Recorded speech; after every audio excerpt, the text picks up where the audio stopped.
Salut et bienvenue sur le podcast du blog lesdessinsanimés.fr avec à ma droite Nico et à ma gauche Manu. Et devenez incollable sur les dessins animés en tout genre.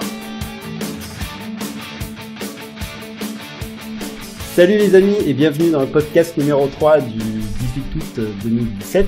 Donc aujourd'hui on va parler technique avec notre invité Benjamin Serbet. Salut Benjamin. Salut. Et bienvenue donc à l'émission. Merci de m'inviter. Et puis je t'en prie. Et puis on a notre chroniqueur favori Nico. Salut Nico. Salut Manu, salut Benjamin. Donc alors on va donc présenter le plan du podcast aujourd'hui. Donc on va commencer par présenter Benjamin. Ensuite on parlera de théorie, c'est-à-dire de théorie autour de la création de dessins animés. On parlera des différents types de dessins animés existants, des différentes donc grandes étapes de réalisation d'un dessin animé. On parlera aussi donc des différentes façons de réaliser à la fois le dessin et l'animation. On abordera aujourd'hui essentiellement les dessins animés, l'animation en 2D. Et puis après la pause, on parlera plutôt pratique, c'est-à-dire qu'on parlera technique. Donc on vous présentera la technique traditionnelle pour réaliser un dessin animé. On vous donnera aussi des recommandations si vous souhaitez aussi réaliser vous-même des dessins animés donc pour les débutants. On vous conseillera aussi pour tout ce qui est ouvrage à lire pour bien débuter et aussi on parlera bien sûr de la chaîne YouTube de Benjamin. Donc il a fait toute une série de tutoriels pour la création de dessins animés. Alors Benjamin, donc les dessins animés, tu es tombé dedans quand tu étais tout petit. Est-ce que en gros, ouais. Voilà, en gros. Donc, est-ce que tu pourrais te présenter à nos auditeurs, s'il te plaît? Ok. Donc, je suis Benjamin Serbet, j'ai 20 ans et je suis un passionné de dessin et de création en général. En gros, le dessin, souvent on me demande quand est-ce que j'ai commencé. En gros, je dis juste que j'ai jamais arrêté, plus ou moins. J'ai commencé à dessiner quand j'étais tout petit. Ouais. Et ensuite, j'ai continué à dessiner tout simplement. Et je suis passé par différentes étapes. En gros, au départ, je savais que je voulais faire du dessin tout simplement. Mm-hmm. Ensuite, je me suis dit que je voulais faire de la BD parce que j'avais découvert qu'on pouvait raconter une histoire avec du dessin. Et petit à petit, j'ai commencé à découvrir qu'il y avait des gens derrière les dessins animés que je regardais, qu'il y avait vraiment des équipes qui les créaient, des artistes qui les concevaient. Et à ce moment-là, je me suis dit, en fait, c'est un peu le mix parfait qui réunit tout, quoi. Il y a le cinéma, il y a l'histoire, il y a l'illustration, le dessin et tout. Et je me suis dit que c'était ça que je voulais faire, en fait. D'accord. Et donc, tu as ensuite suivi des études, non, d'art Ouais. En fait, après le bac, j'ai été aux Beaux-Arts, donc pendant 3 ans, et ça s'est fini là il y a quelques mois, D'accord. avec le diplôme. Ça s'appelle le diplôme national d'art plastique. Félicitations. Merci. et en gros, durant la formation aux Beaux-Arts, j'étais pas spécialisé animation. Enfin, il n'y avait pas de vrais cours pour apprendre l'animation au niveau technique, etc. Ah, d'accord. Mais j'ai été amené à, en fait, c'était plus global que ça, avec plein d'ateliers différents. Et j'ai quand même choisi animation, cinéma, et ça m'a permis de faire un court-métrage qui mêle animation et puis des prises de vue filmées, etc. Donc j'ai quand même pu faire de l'animation, et j'apprenais toujours de mon côté aussi avec des livres, des tutoriels, et en faisant mes propres films à part également. D'accord. Et actuellement, tu travailles pour une société Ouais, donc actuellement, je suis chargé de communication à TV Paint Développement.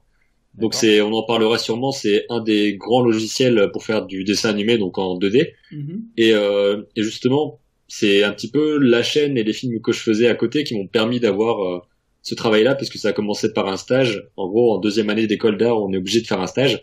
Donc j'ai tapé, comme j'habite en Lorraine, j'ai tapé animation en Lorraine, et je suis tombé sur ce logiciel-là en me disant, ok, il est pas américain, il est super connu, mais il habite chez moi, ce logiciel, donc c'était un petit peu bizarre de découvrir ça. Et donc j'ai postulé là-bas en disant que je voulais m'intéresser à ça, parce que là je suis un passionné d'animation. Et maintenant je suis employé là-bas, donc ça veut dire que je fais pas d'animation, parce que concrètement on ne crée pas de film, même si on a fait un petit court-métrage pour s'essayer à ça et puis le développer dans le futur. Mais en gros, on le développe, on le conçoit et on vend l'outil plutôt que faire des films avec. En fait, on est la société de développement qui conçoit le logiciel et qui le commercialise. D'accord. Et après, ça veut dire que je suis pas artiste dans cette entreprise-là. J'ai plutôt ma pratique artistique à côté. Et dans cette société-là, je dois communiquer autour de l'animation. Donc, je dois me renseigner sur les films qui se font. Je dois faire des vidéos sur le sujet. On fera aussi des tutoriels pour expliquer comment faire de l'animation. Donc, c'est vraiment dans ce milieu-là, mais on ne conçoit pas de films en tant que tel. Je les fais de mon côté, les films plutôt. D'accord. Et donc tous les tutoriels que tu fais sur ta chaîne YouTube, est-ce que c'est en relation avec cette activité-là que tu as? Non, pas vraiment, parce que c'est justement parce que je fais des vidéos de mon côté que j'ai été amené à faire des vidéos de façon professionnelle dans la société là, quoi. Mais sinon mes vidéos, je les aurais continuées quoi qu'il en soit, et puis c'est vraiment séparé. Ok, d'accord. Bon, très bien, merci pour ta présentation. De rien. Voilà, donc on va enchaîner sur donc le premier sujet, la théorie. Donc là, on est parti pour à peu près 20 minutes là-dessus. Alors, bon, je suppose que bien sûr nos auditeurs connaissent les différents types de dessins animés, d'accord? C'est-à-dire tout ce qui est anime, les Disney, etc. Mais d'après donc ce que tu m'avais dit, c'est que bien sûr, ces dessins animés-là ne sont pas réalisés de la même façon. Oui, pas forcément. En fait, ça dépend vraiment. Bon, là, je dis ce que je connais par rapport, en gros, à ce que j'ai lu, ce que j'ai vu. Donc, il y a différents types d'animation. Déjà, si on parle de l'animation 2D globalement, c'est vraiment le fait de faire dessin après dessin pour pouvoir créer le mouvement avec plus ou moins d'images par seconde. Oui. Donc ça, c'est une des façons d'animer en 2D. Mais même dans l'animation 2D, il y a différentes méthodes. En gros, il y en a une que j'aime pas trop parce que visuellement, c'est parfois pas très charmant, je trouve. Ça s'appelle l'animation cutout. D'accord. Et ou bien vectorielle, par exemple. C'est quand tu as, au lieu de faire un dessin puis un autre dessin, c'est comme si tu avais une marionnette et que tu dessinais le bras, la jambe, le visage, et qu'ensuite tu faisais bouger ces éléments-là. Ah oui, j'ai vu ça, ouais. Ouais, effectivement, oui, effectivement. Ça donne un côté un petit peu, c'est trop fluide et en même temps ça bouge trop mécaniquement. Et j'aime pas trop ce genre de choses. Je préfère plutôt quand quand tu sens en gros la main de l'artiste derrière, quand tu sens limites les feuilles qui se tournent pour animer quoi. Comme pour les Disney par exemple.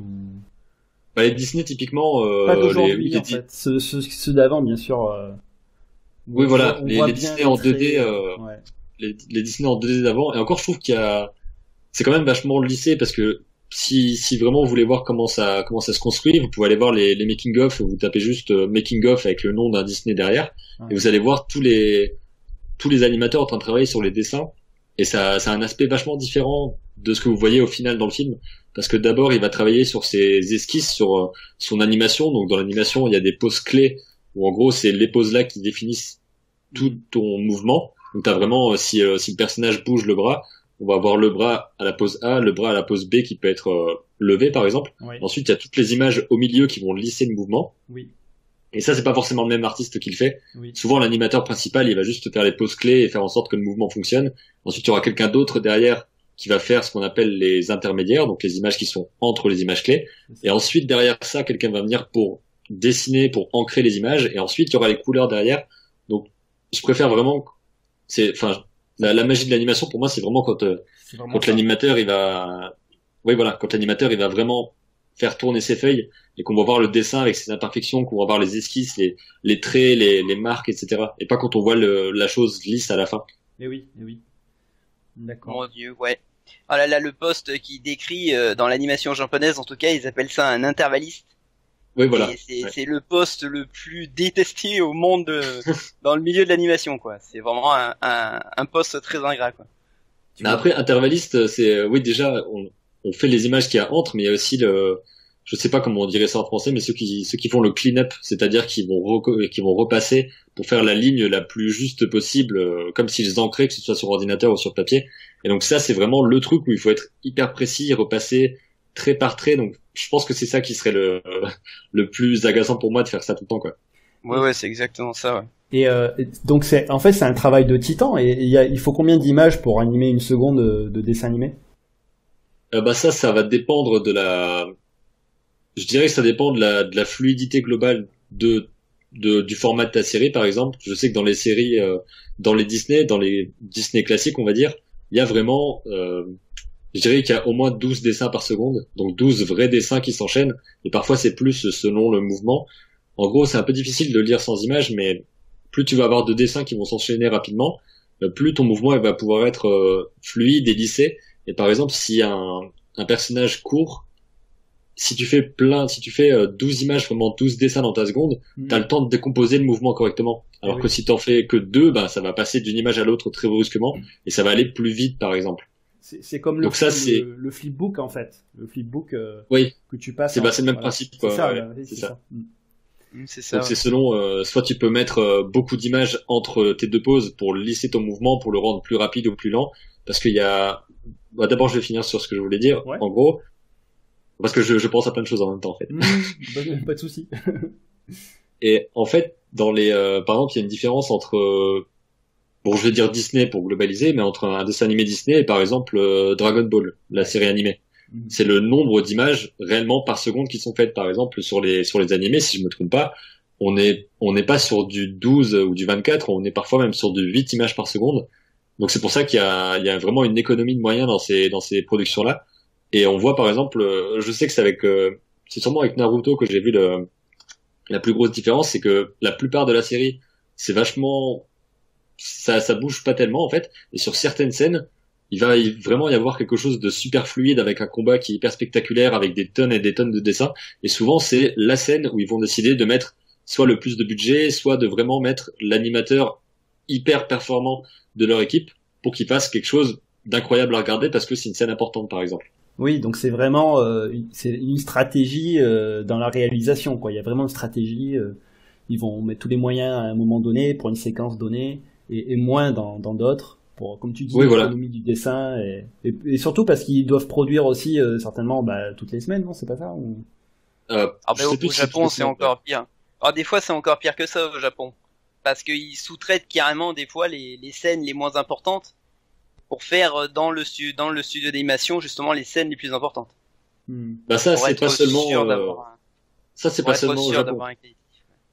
Mais c'est vrai qu'au Japon, c'est un petit peu la même culture qu'avec les mangaka. C'est vraiment toutes les semaines il y a un truc et je crois. Bon après est-ce que c'est des anecdotes ou des rumeurs, je sais pas, mais que parfois il y a des séries où l'épisode est fini la veille de la diffusion télé quoi. C'est vraiment un truc.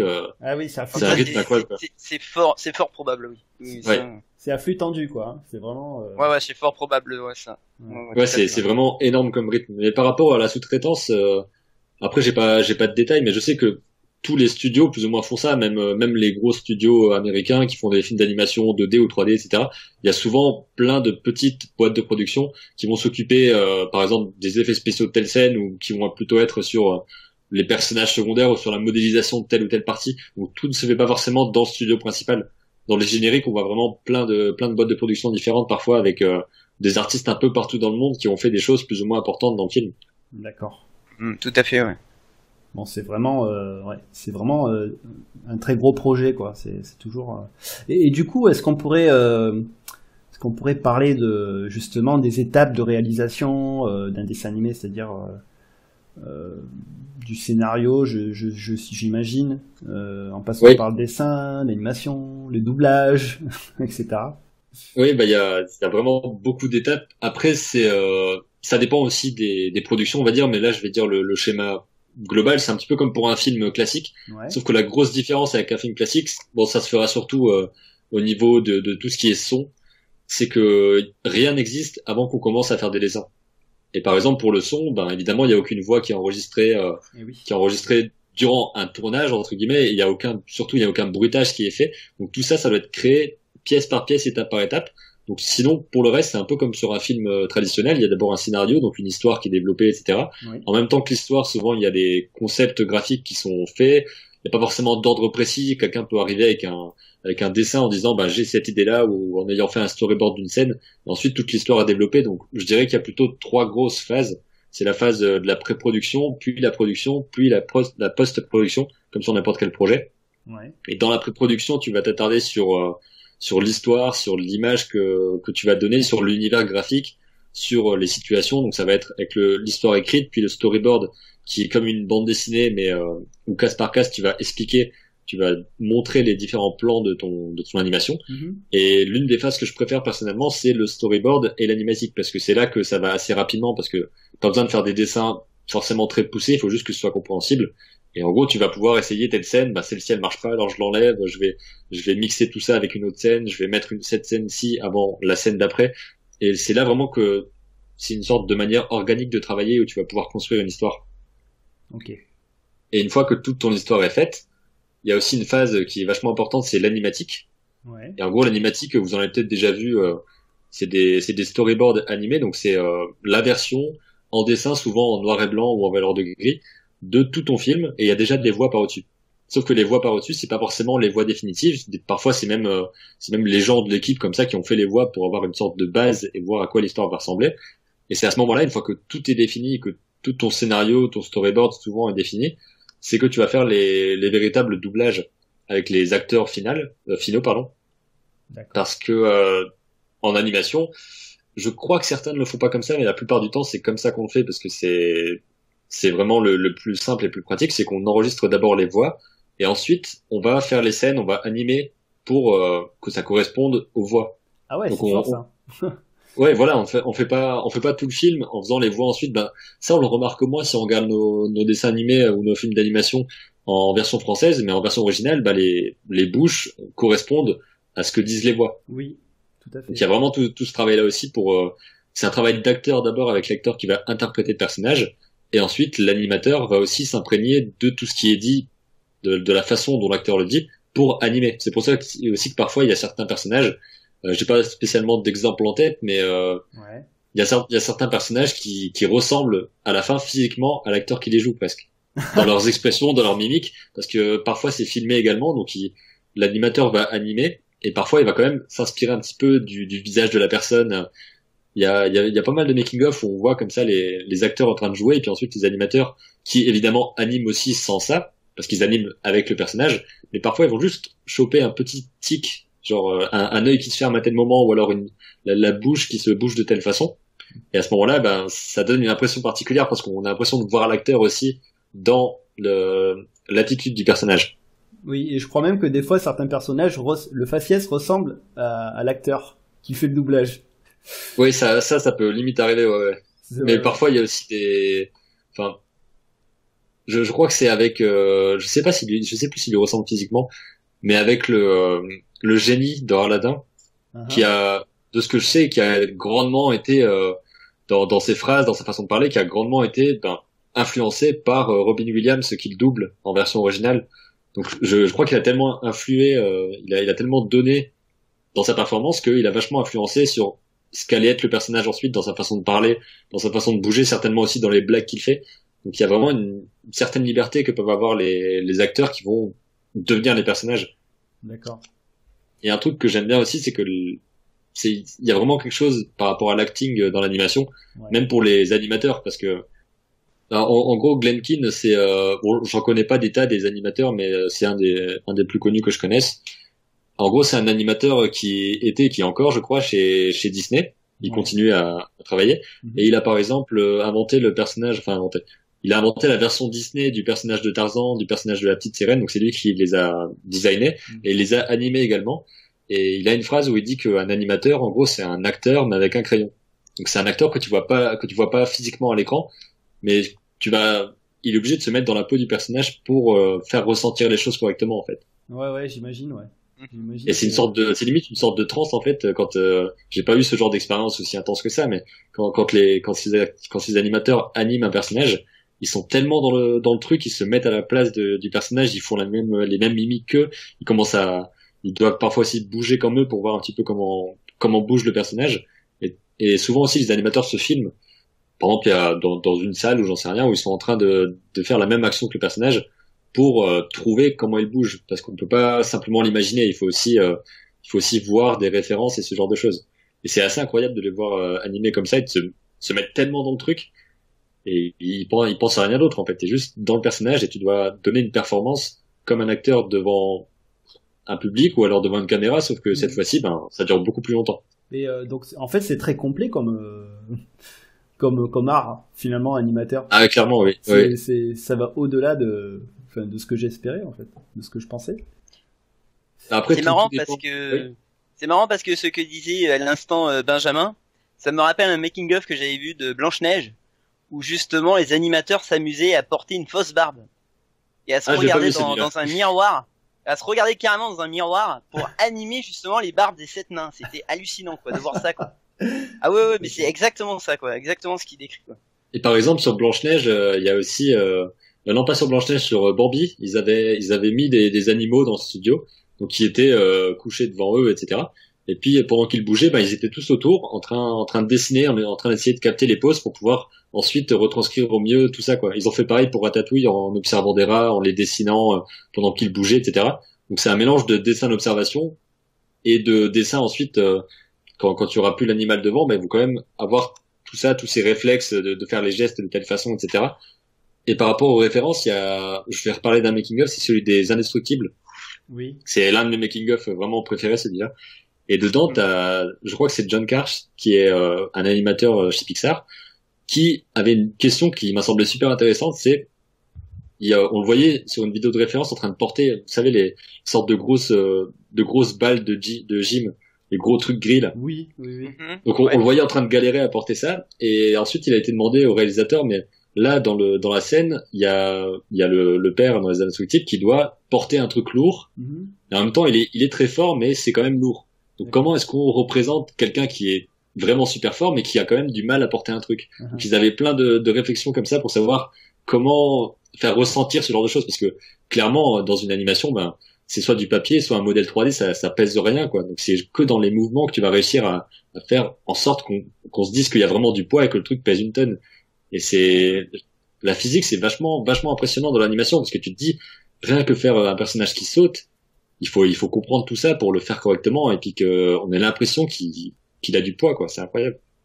Est-ce que par exemple YouTube pourrait être une bonne source justement pour faire du dessin d'observation, observer les mouvements Oui, clairement, on peut avoir des références vidéo comme ça de plein de choses, pour ce qui est pas accessible autour de nous en tout cas, parce que ce que je conseille le plus, c'est juste de prendre un carnet, soit chez soi, soit de sortir un carnet, puis de commencer à observer les gens, à observer les objets, etc. Parce que quand on dessine à partir d'une photo ou d'une vidéo, on n'a pas la troisième dimension du truc, ce qui fait qu'on a forcément déjà une image plate, et on est tenté de recopier un contour plutôt que de recopier une vraie forme.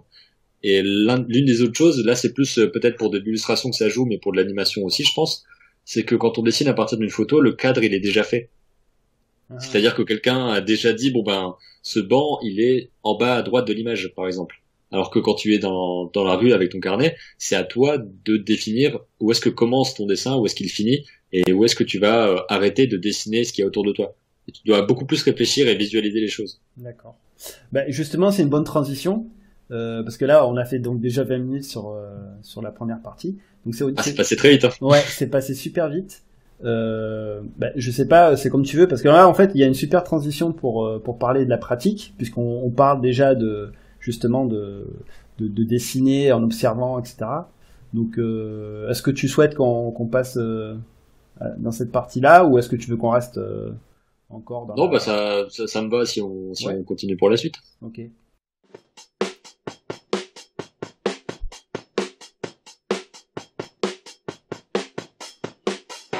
Si toi aussi tu veux recevoir l'actu, les articles, les podcasts et bien d'autres surprises, abonne-toi à notre newsletter sur la page d'accueil du blog les-dessins-animés.fr et reçois en cadeau de bienvenue nos bonus entièrement gratuits que nous t'enverrons dans ta boîte mail. C'est simple, il suffit de rentrer ton prénom et ton adresse mail. N'oublie pas de liker et de partager à tes amis sur Facebook et Twitter. Donc, alors, pour débuter, donc il faut pratiquer, il faut beaucoup pratiquer le dessin. Ensuite, il faut aussi maîtriser, j'imagine, des logiciels d'animation. En fait, pour le dessin, la question se pose parfois, est-ce qu'on est obligé de savoir dessiner pour être animateur? Ouais, ça, c'est et quand on sait, oui voilà, quand on sait qu'il y a des animateurs qui travaillent en 3D, donc ça veut dire qu'ils n'ont techniquement pas besoin de faire un dessin, en tout cas pour l'image finale, parce qu'ils ne font que manipuler je dis ils ne font que, mais c'est très difficile aussi, mais je veux dire, ils manipulent une marionnette en 3D, donc ils n'ont pas à faire un dessin pour chaque image. Mais, à mon avis, il faut vraiment quand même avoir une base en dessin, ou en tout cas une base en visualisation de forme et de timing, parce qu'on n'a pas parlé de timing, par exemple, mais la différence dans une animation dans un mouvement qui est rapide ou qui est lent, c'est aussi le timing entre tes différentes images. Par exemple, si un de tes dessins dure 3 images, bah, il va avoir un aspect différent dans ton mouvement que s'il en dure 10. Là, il faut imaginer un petit peu une barre de temps dans un logiciel d'animation, par exemple, avec où tu peux étirer ton dessin pour qu'il fasse 20 images ou qu'il en fasse qu'une seule. Est-ce que oui, mais non, vas-y. Bah, juste pour finir sur ce petit truc-là, en gros, il y a deux termes qu'on dit parfois, c'est animer sur les 1 ou animer sur les 2. Et en gros, en anglais, tu dis on the ones ou on the twos ou un truc comme ça. Et en gros, est-ce que tu vas dessiner sur tes 24 images dans une seconde, parce que c'est le format, pas le format, mais la vitesse de base de diffusion, c'est 24 images par seconde. Est-ce que tu vas dessiner un dessin par image, ou est-ce que tu vas dessiner un dessin toutes les 2 images? Donc ça fait pas grand chose de différence en termes de visuel de ce que tu vois, mais de faire un dessin toutes les images pendant 24 images, c'est ça où tu vas avoir l'animation la plus parfaite possible, la plus fluide possible. D'accord. Donc ça c'est plus au niveau technique, mais ensuite je sais plus, on partait sur autre chose ensuite. En fait, non, c'était juste une question au niveau de la vitesse. Est-ce que par exemple, les vitesses de mouvement, est-ce que en fait le nombre d'images par seconde a un rapport avec la vitesse à laquelle se déplace notre animation, ou les personnages, ou les objets? Bah, si je me trompe pas, en gros, tu définis au départ le nombre d'images qu'il y aura au final dans ton animation, donc que ce soit 24, 12 ou 8, etc. Mais ensuite, j'ai du mal à dire vitesse parce que je sais pas si c'est le bon terme. On va dire vitesse quand même. Donc dans cette vitesse-là, je suis pas sûr de. Ouais, c'est pas grave. C'est pas grave. Donc on va dire dans le nombre d'images par seconde là, tu peux ensuite faire un mouvement plus ou moins rapide selon justement le nombre de dessins que va durer, le nombre d'images pardon que va durer ton dessin. D'accord. Donc là je suis en train de faire des gestes avec mes doigts, genre mais on me voit pas donc c'est con. Mais... Et par exemple. Comme je disais tout à l'heure, un geste peut être plus ou moins rapide, entre guillemets, par rapport à l'espacement entre tes dessins, plutôt à la durée de chacun de tes dessins. Donc c'est plutôt ça qui va jouer en fait. Le nombre d'images par seconde, c'est plutôt au final quand c'est diffusé, à quelle fréquence d'image est-ce que c'est diffusé. D'accord. Mais tu peux faire des animations rapides ou lentes à 8 images par seconde comme à 24. Ça dépend de combien de dessins tu mets dans tel laps de temps en fait. D'accord. Donc, par exemple, si par exemple j'avais à faire un court métrage d'1 minute, allez, je dis une bêtise peut-être, mais grosso modo, comment tu vas faire toi pour réaliser ça? Par quoi tu vas commencer? Et est-ce que tu peux décrire dans les grandes mailles les différentes étapes? Ouais. Bah déjà un court métrage c'est comme ça que j'avais lancé ma chaîne YouTube, c'est que j'avais fait un court-métrage de 1 minute 30 pour répondre à un concours. D'accord. Que j'ai pas gagné au final, mais c'est pas grave. Et donc j'avais plusieurs mois pour réaliser une animation de 1 minute 30 au maximum sur le thème du voyage dans le temps. Donc j'avais déjà un format une durée et un thème. Donc déjà j'avais pas mal resserré les possibilités. Donc c'est bien d'avoir certaines contraintes aussi pour pas se perdre complètement dans le truc. Ouais, tout à fait. Donc les 3 trucs qui ont fait que j'ai pu finir, c'est que j'avais une durée pour le film, j'avais un thème et j'avais aussi une date finale. Je savais que je devais le rendre en novembre parce que c'était la date finale du concours. D'accord. Donc avoir ces 3 choses-là, ça te permet de baliser assez ton projet pour te dire ok, j'ai tel truc à faire pendant tant de temps. Et sinon, vraiment dans la pratique, sur cette idée-là, j'avais commencé par jeter pas mal d'idées, par me dire voyage dans le temps, qu'est-ce que ça m'inspire, ou alors tout simplement si t'as pas de thème qu'est-ce que j'ai envie de raconter, vraiment mettre toutes tes idées sur le papier, prendre des notes, avoir 10, 20, même plus que ça d'idées, et ensuite trier là-dedans ce qui est le plus intéressant. Et un truc que j'aime bien faire, c'est imaginer le personnage à quoi il va ressembler. D'accord. Donc là concrètement dans mon histoire, je savais que c'était un personnage de voyageur qui allait être sur une planète un peu étrange, et j'avais déjà une certaine image de lui en fait. Je le voyais comme un mec un bonhomme avec une couleur bleue ou verte avec des grosses lunettes d'aviateur. C'est ce que j'avais imaginé au départ. D'accord. Et ensuite, comme l'histoire commençait à se construire un petit peu, mais que j'avais pas grand chose, je visualisais le personnage et puis je me disais, mais qu'est-ce qu'il pourrait faire là si je le mets dans telle situation? Laisse-le bouger, faire des choses et tu regardes ce qu'il fait, si tu vois. Okay. Si tu veux. Ouais, d'accord. Donc c'est assez particulier comme truc, c'est comme si, ouais, tu laisses le personnage vivre un peu tout seul et puis ensuite tu regardes un peu ce qu'il fait, quoi. Et c'est assez marrant parce que t'as l'impression que c'est pas toi qui le fais finalement. Il est en train vraiment de prendre vie tout seul. Et une fois que j'avais mon histoire, j'ai commencé à faire un storyboard pour me dire, bon ben, je veux raconter l'histoire de ce personnage-là, avec le storyboard, c'est comment est-ce que je la présente cinématographiquement. Okay. Donc, comment est-ce que je passe d'un plan à l'autre, quel plan passe avant tel autre, etc. Est-ce que je fais des plans larges, des plans rapprochés, est-ce que il y a beaucoup de plans larges est-ce que le décor est immense ou pas, etc. Donc tu commences à définir tout ça. Mm-hmm. Et ensuite, une fois que j'avais fait tout ça, il y a la phase que je préfère, c'est l'animatique où j'ai mis tout ça en mouvement. Donc c'est à ce moment-là que tu te dis combien de temps dure mon plan, combien de temps dure ma transition, est-ce que je passe d'une scène à l'autre rapidement ou pas, etc. Tu définis vraiment ton rythme. Parce que pour un film, il faut forcément que tu aies un rythme entre l'image, le son, etc. et que quelque chose se passe dans le temps, parce que c'est pas comme une bande dessinée où tu peux rester 30 minutes si tu veux sur une seule page à regarder les dessins. Bah oui. Donc c'est assez compliqué à trouver un bon rythme. Et une fois que tu as ça, tu peux le tester. Uh-huh. Tu peux montrer, je sais pas, tu montres à ta famille ou à tes amis, etc. Tu montres le film. Par contre, il faut faire gaffe de la famille et des amis parce que il faut faire attention qu'ils aient des bonnes critiques et pas qu'ils te disent juste ah là là c'est très bien. Oui, c'est très bien parce que voilà, parce que c'est la famille, mais c'est un peu ouais voilà ça peut être un peu compliqué de faire la différence. C'est trop subjectif. Ouais, c'est ça. Oui. Ouais. Et une fois que t'as testé ça et puis que tu penses que ton histoire correspond bien par rapport au rythme et par rapport à ce que tu veux montrer, en parallèle, j'avais fait des recherches graphiques. Hein, je m'étais dit à quoi ressemble la planète, à quoi ressemble le personnage. Donc j'avais fait des peintures sur ordinateur, des dessins, etc. pour savoir à quoi ça allait ressembler. Et une fois que t'as tout ça, t'as vraiment défini, tu sais à quoi ça ressemble, tu sais combien de temps ça dure, tu sais quel est le rythme de ton histoire. T'as vraiment ton petit film avec ta première version. Et à ce moment-là, tu passes à la phase de la production, où tu vas réellement animer ton personnage ou tes scènes, etc. Donc tu vas vraiment passer tu vas te mettre au charbon si tu veux, quoi. Tu vas vraiment être à animer tous tes plans. Donc c'est une phase qui peut être super longue. Et je sais que pour mon petit film, j'avais pas vraiment eu beaucoup de temps parce que j'avais un peu trop passé de temps à imaginer mon histoire parce que c'était ce que je préférais faire. D'accord. Donc j'ai dû vraiment speeder pour mon animation, ce qui fait que l'animation est vachement bancale par beaucoup d'aspects. Et ensuite, donc t'animes tout ça, donc tu passes par les phases que j'ai dites tout à l'heure. Tu passes par la phase d'esquisse où tu poses tu poses les poses justement de ton personnage. Tu vois comment est-ce que tu peux créer le mouvement correctement. Et une fois que tu as un beau mouvement, tu vas le mettre au propre et le mettre en couleur, etc. Puis le mettre couche par couche, plan par plan, le mettre sur ton film. Et à la fin, tu vas mettre le décor et au-dessus du décor, tu vas mettre ton personnage, etc. pour faire à la fin ton image finale. D'accord. Et tout ça, tu as utilisé quel logiciel pour travailler? Alors à ce moment-là, j'avais pas encore TV Paint. Si je l'avais déjà eu, je pense que je l'aurais utilisé directement. Mais j'avais utilisé un logiciel qui lui était gratuit et qui s'appelle Pencil, donc comme un crayon en anglais. Pencil, ouais. Ok. Ouais, c'est Pencil 2D. Donc je crois qu'il est plus développé, mais il est toujours disponible.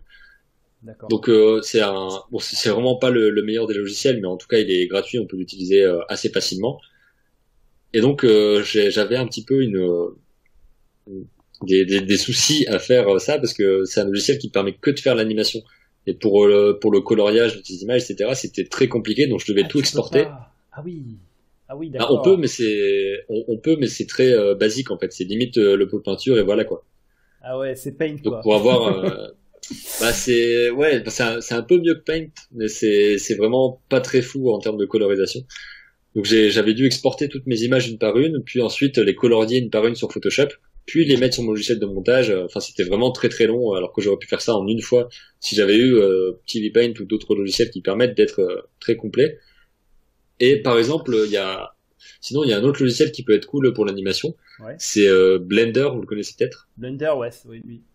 Parce que Blender, j'ai pas encore essayé cette partie-là du logiciel, mais ils ont maintenant une partie pour faire du dessin animé 2D, où tu peux dessiner directement dans la partie 3D. Donc, je crois que c'est un dérivé d'une technologie pour faire des notes en fait dans la 3D, pour dessiner des petits schémas, etc. Donc ils se sont dit, on pourrait faire de l'animation, du dessin animé avec ça, en faisant des dessins directement dans l'espace 3D. Donc il y a déjà des gens qui ont testé ça et tout. Vous pouvez chercher, ça s'appelle le Grease Pencil. Donc c'est Grease, et après plus loin Pencil.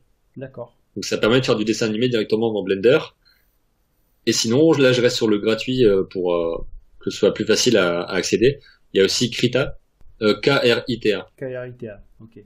Et Krita, c'est un petit peu un Photoshop gratuit si on veut. C'est moins complet que Photoshop, mais ça se veut comme un Photoshop gratuit. Et ils ont un module maintenant pour faire de l'animation 2D aussi à l'intérieur, que je testerai pour voir un petit peu comment ça fonctionne. Apparemment, on peut quand même faire des choses intéressantes. Évidemment, ça n'a pas la même prétention, ambition que un logiciel vraiment professionnel comme Adobe Animate ou alors TV Paint ou Toon Boom aussi, c'est un autre logiciel d'animation qui est très utilisé. Ceux-là, ils ont vraiment des outils complets, c'est utilisé dans les studios pour les films, etc. Alors que les logiciels open source, c'est gratuit, il n'y a pas encore eu de vraiment grosses productions qui ont été faites avec. Donc souvent, les outils ne sont pas aussi développés que dans les logiciels où il y a vraiment une équipe qui travaille dessus depuis des années, quoi. Mais bon, comment ça s'adresse aussi à des débutants. Oui, c'est pour ça que j'ai commencé comme ça, exactement. Voilà, c'est pour ça que tu as commencé comme ça, ouais. Et d'ailleurs, il y a aucun il y a aucun problème à commencer avec peu de matériel entre guillemets, parce que quand j'ai commencé à faire ça, j'avais un tout petit ordinateur et j'avais juste une tablette graphique. On n'en a pas parlé, mais c'est vraiment important d'avoir une tablette graphique. Oui. Maintenant, pour une centaine d'euros, t'as une petite tablette graphique format A5. J'en ai toujours une comme ça. Maintenant, j'ai complété avec un matériel plus puissant, mais je l'ai toujours et je l'utilise encore. Donc, il te permet vraiment de dessiner très correctement sur ton ordinateur. Donc avoir ça, un logiciel gratuit, et puis un ordinateur juste assez puissant pour faire tourner, ça coûte plus très cher en fait. Il faut juste beaucoup d'énergie, beaucoup de temps et de motivation plus qu'autre chose, quoi. Et oui, la motivation surtout.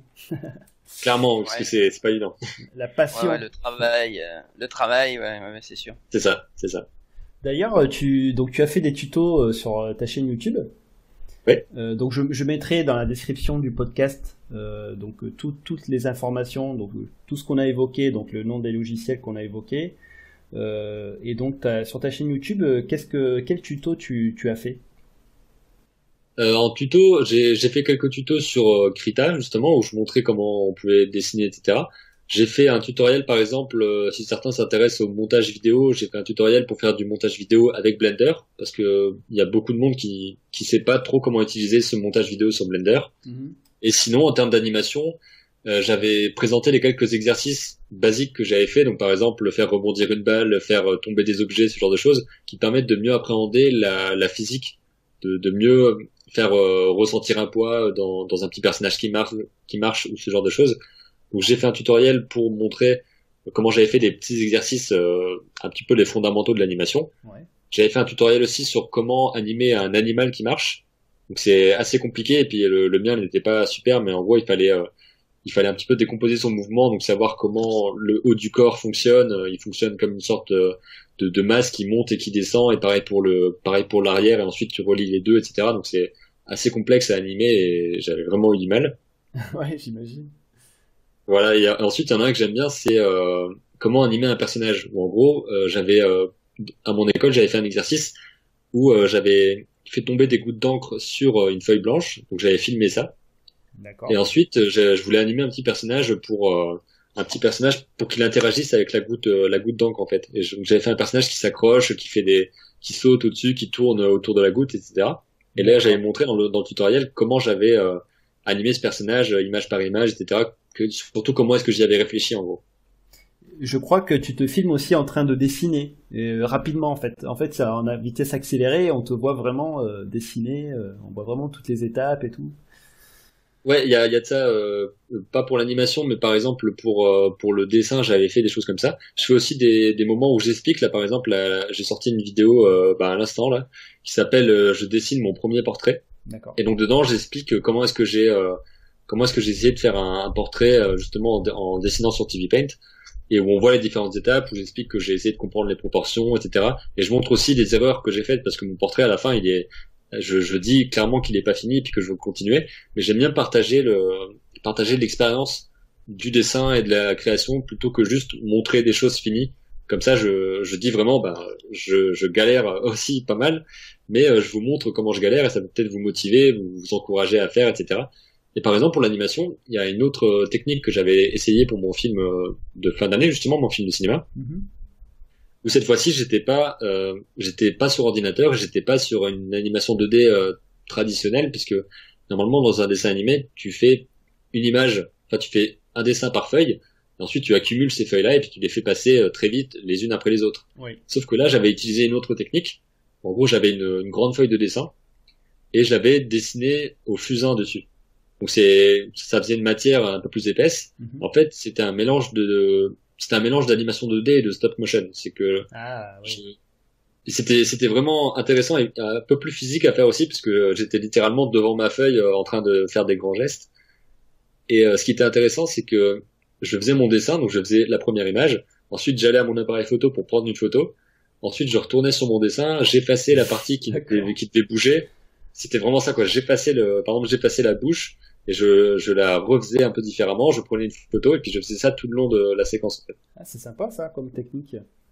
Donc c'est vachement, c'est vachement intéressant à faire, parce que à la fin, t'as pas l'archive de tous tes dessins, en fait. Ouais. T'as vraiment que une seule planche qui vaut, tu peux te dire que c'est un travail fini avec une seule image. Mais ensuite, t'as quand même ton animation que tu peux travailler derrière sur ordinateur, et tu peux plus redessiner par-dessus. Tu vas simplement les mettre à la suite des autres et puis voir ce que ça donne, parce que tu l'auras pas vu avant, en fait. Il y a aussi une technique similaire avec une vitre, non? Tu m'avais expliqué ça une fois. Oui, il y en a. En fait, il y a plein de techniques d'animation différentes. Là, on a parlé vraiment du dessin animé sur papier et sur ordinateur. Ouais. Mais il y a aussi des animations, même sans parler de stop motion, il y a des animations, par exemple, avec du sable.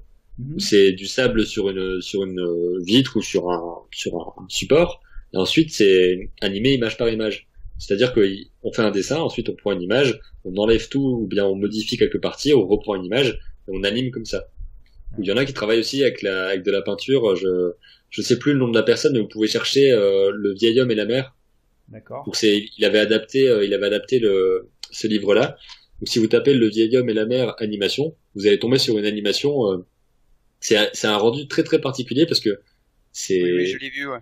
Ouais, ça vibre assez étrangement, etc. Et en même temps, c'est assez saccadé, mais c'est quelque chose d'assez magnifique à voir, et on sent vraiment le doigt du peintre juste au-dessus, qui est en train d'effacer les images, quoi. Donc ça, c'est un des films que je conseille de regarder. Ouais, c'est vrai que c'est assez unique comme expérience, en effet. Ouais. C'est un film à regarder. Je sais pas si tu te rappelles du nom. Je crois qu'il était russe. C'est Alexander. Je sais plus. Non, je me rappelle plus du nom non plus. En tout cas, en tapant ce titre et l'animation, vous allez trouver. Oui, oui, c'est le titre du film, en effet. Ouais. Et donc, tu me disais que c'est une adaptation de livre, en fait, c'est ça? Oui, là, je vais paraître un peu incultivé, mais je sais plus qui a écrit le Non, mais c'est pas grave, parce que c'est justement une bonne transition, parce que j'allais parler de livres. Bah oui. Et oui, parce que je voulais te poser la question. Qu'est-ce que tu conseillerais de lire pour débuter, en fait? Alors, il y a plusieurs livres là. J'en vois certains devant moi parce que je suis dans ma bibliothèque. Il y en a un que j'ai seulement en PDF dans mon ordi, mais c'est un petit peu la bible de l'animateur. En français, je crois qu'il s'appelle Technique d'animation, quelque chose comme ça. Et en anglais, c'est The Animator's Survival Kit. Donc c'est le guide de survie, le kit de survie de l'animateur. Ah ouais, carrément. Ouais, voilà. Et ça a été écrit par Richard Williams. Donc, peut-être que le nom ça vous dit rien, mais Richard Williams, il est assez connu dans le milieu de l'animation pour avoir écrit ce livre, mais aussi parce qu'il a été directeur de l'animation sur, par exemple, Qui veut la peau de Roger Rabbit, ou sur d'autres grands films comme ça. Il a vraiment beaucoup d'expérience. Et ce livre-là, c'est un cours qui explique tout de l'animation, mais vraiment du début à la fin, et qui va te montrer vraiment les fondamentaux, et tu te rends compte que juste avec un personnage qui marche, ou juste avec un personnage qui parle, t'as vraiment tous les fondamentaux, en fait. Tu peux comprendre toutes les bases avec ça, et ensuite, avec ces fondamentaux-là, tu peux faire tout ce que tu veux avec. Ah bah c'est cool, on ira lire ça alors. Je mettrai d'ailleurs le titre dans la description aussi. Parce que c'est vraiment très très complet, et c'est assez... Après, c'est pas le seul livre, évidemment, à prendre en compte, mais c'est un de ceux qui est très très marquant. Et il y en a un que j'aime beaucoup aussi, que j'ai acheté il y a pas longtemps, qui s'appelle Drawn to Life. Donc drawn comme le verbe dessiner. Ouais. Et ça a été écrit celui-ci par alors que je regarde, c'est Walt Stanfield, mais je te passerai le nom. D'accord. Et il a été professeur à Disney. Ah ouais. Et dans celui-là, il va plutôt parler du dessin en tant que tel, donc de comment dessiner correctement, de comment capter les poses, de comment animer les choses. Donc c'est très axé sur le dessin et particulièrement le dessin d'animation. Mais vraiment dans le côté technique de la chose, quoi. Donc t'as des tas et des tas de conseils, t'as des schémas qui te montrent les choses, t'as des croquis qui te motivent à mort parce que tu te dis mais j'ai envie de faire ça correctement également, etc. Donc ça c'est des livres qui peuvent être autant utiles à celui qui débute que aux personnes qui sont déjà plus expérimentées mais qui veulent quelque chose de très complet. Et pour ceux qui débutent complètement, je dirais qu'il y en a un qui est intéressant, ça s'appelle Les fondamentaux de l'animation. D'accord. Et c'est une collection spéciale où en gros t'as aussi les fondamentaux du design, les fondamentaux de plein d'autres trucs, je sais pas quoi dire. Et en gros c'est une collection plus pour ouvrir en fait à ce que c'est l'animation. Donc c'est beaucoup plus accessible, t'as des exemples avec pas mal de films qui sont montrés, ils t'expliquent les différentes techniques d'animation sans aller trop dans le détail, juste en te disant que ça se passe comme ça pour telle chose, comme ça pour telle chose. Donc t'as énormément d'ouverture et ensuite tu peux aller te documenter sur plein d'autres choses, mais à mon avis ça peut être une bonne porte d'entrée, peut-être plus accessible qu'un vrai livre technique d'animation. Ok, bah c'est super intéressant, on ira regarder tout ça sans souci. Ah, super. Et toi Nico, ça te donne envie alors du coup Ah oui, c'est incroyable. Ouais, c'est incroyable tout ce qui. C'est vrai que c'est quand même très complet quoi. La création de dessins animés, c'est énorme en fait. C'est vraiment. Ah bah c'est comme le cinéma globalement, que c'est à la fois un art et une industrie qui doit tourner avec énormément de personnes. Ouais. Et j'ai l'impression que c'est un peu bon, je sais pas si c'est réducteur pour les autres arts de dire ça, mais pour moi c'est un peu l'art complet quoi. Ça mélange de tout. T'as de la sculpture pour définir tes personnages, t'as du dessin, t'as la musique, t'as vraiment tout en même temps pour créer une seule œuvre à la fin quoi. Et est-ce que tu penses que comment dire, est-ce qu'on peut faire tout seul? Non, c'est pas possible. Même en tant qu'indépendant. Ah, il y a des bons exemples pourtant avec Makoto Shinkai. Ouais. Ouais, il y a des exemples. Ouais. Mais après ils sont pas nombreux, j'imagine. Ah, ils sont pas nombreux, c'est vrai. Et puis on peut pas avoir la même ambition sur un film solo que sur un film où on va être 20 personnes ou 200 personnes. Eh oui. Par exemple, je sais que je préfère vraiment être soit dans une petite équipe, soit être tout seul parce que j'aime bien avoir la main sur ce qui va être sur ce que je vais concevoir, sur comment je vais raconter les choses. Ouais. J'aime bien qu'à la fin je puisse me dire que c'est moi qui ai conçu la chose et que c'est mon histoire et qu'il y a un côté très personnel. Par exemple, au départ, je voulais devenir animateur quand j'étais au collège, je me disais animateur chez Pixar, ça doit être génial. Et petit à petit, tu comprends que c'est vraiment pas le truc le plus évident et puis que t'es très spécialisé surtout, alors que moi j'aime bien plus toucher à tout en fait. D'accord. Donc je serais plus à l'aise dans une équipe petite ou alors à faire mes petits films de mon côté, des petites choses que je vais diffuser sur internet, etc.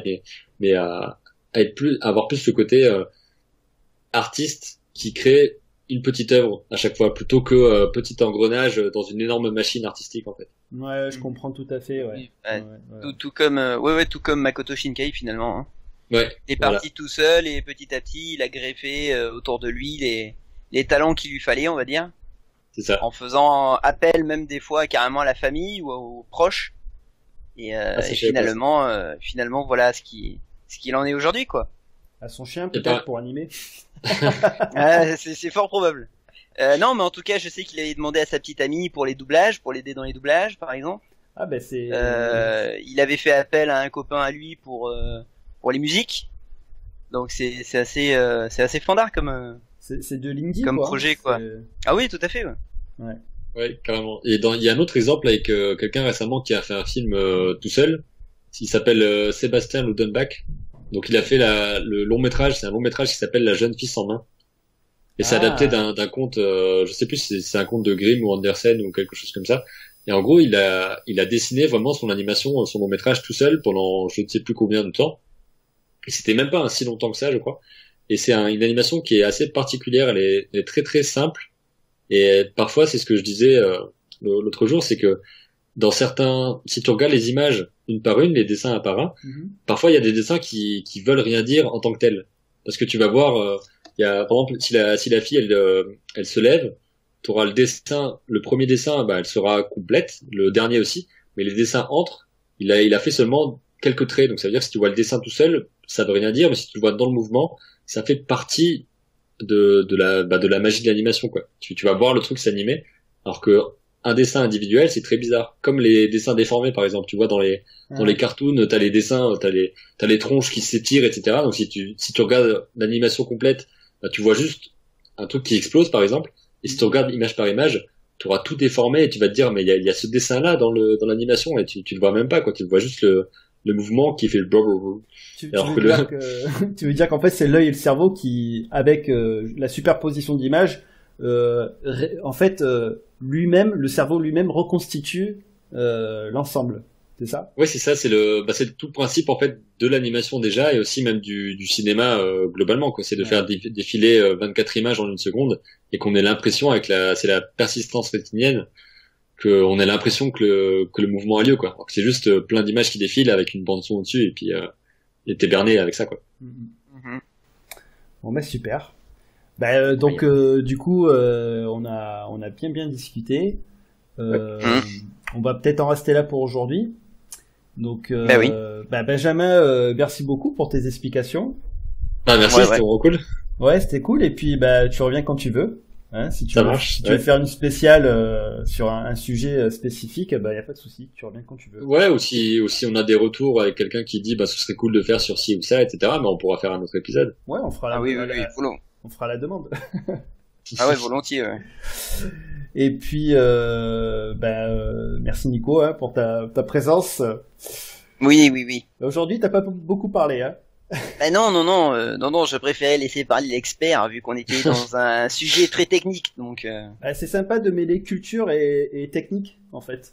C'est sympa et la vocation du blog aussi, c'est de rassembler justement tous les créateurs, mais aussi tous les fans de dessins animés, tous ceux qui regardent les dessins animés. Donc, ouais, c'est sûr. Donc, Puis même sans vouloir devenir animateur, je trouve que c'est toujours bien d'être un peu curieux de savoir comment ça se construit, etc. quoi. Ouais, tout à fait. Ouais. Tout à fait. Bon c'est cool. Donc merci à vous deux et puis on se retrouve la semaine prochaine pour un nouveau podcast. Allez, merci. Salut les amis. Salut Benjamin. Ciao. Salut. À bientôt.